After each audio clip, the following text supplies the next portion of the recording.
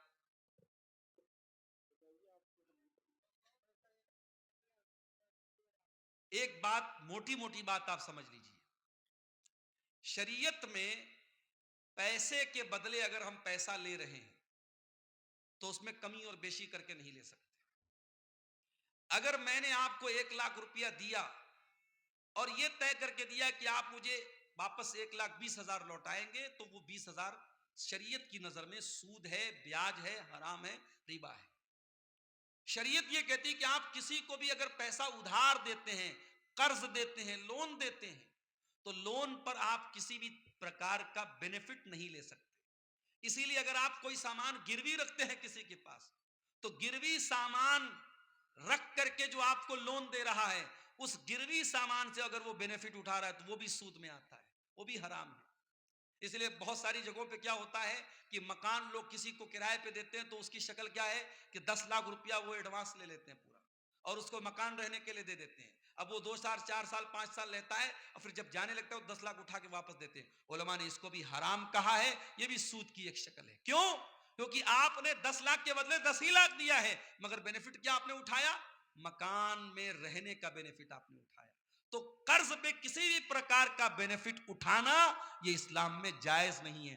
امام ابو حنیفہ رحمۃ اللہ علیہ نے ایک آدمی کو قرضہ دیا اور وہ قرضہ نہیں لوٹا رہا تھا. امام صاحب ایک دن اس سے ملنے کے لگے، گرمی کا موسم تھا اور اس آدمی کے گھر کے دروازے کے اندر پیڑ وغیرہ لگے ہوئے تھے اور ٹھنڈا پانی بھی وہاں پر تھا. امام صاحب نے دروازہ کھٹکھٹایا. تھوڑی دیر کے بعد آدمی آیا.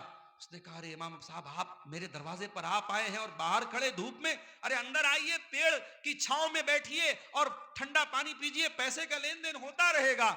امام صاحب نے کہا معاف کرنا، تم سے میرا جو سمبند اور تعلق تھا وہ اپنی جگہ ہے، اس وقت میں تم سے قرضہ لینے آیا ہوں اور شریعت یہ کہتی ہے کہ قرضے پر کسی پرکار کا منافع نہیں لے سکتے.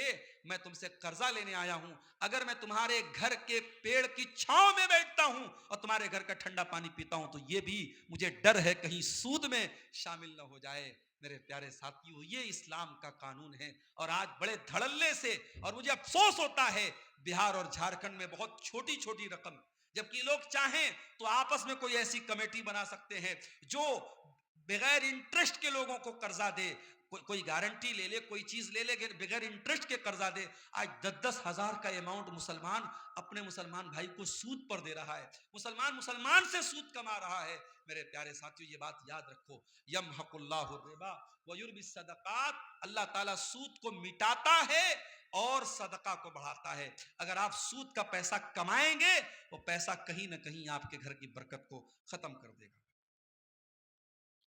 ناواقفیت اشیاء کی خرید و فروخت کا چرچا بھی بہت زیادہ ہے، جیسے مکھانا وغیرہ. اچھا، وہ کیا مطلب بتا رہے ہیں ناواقفیت کا کیا مطلب؟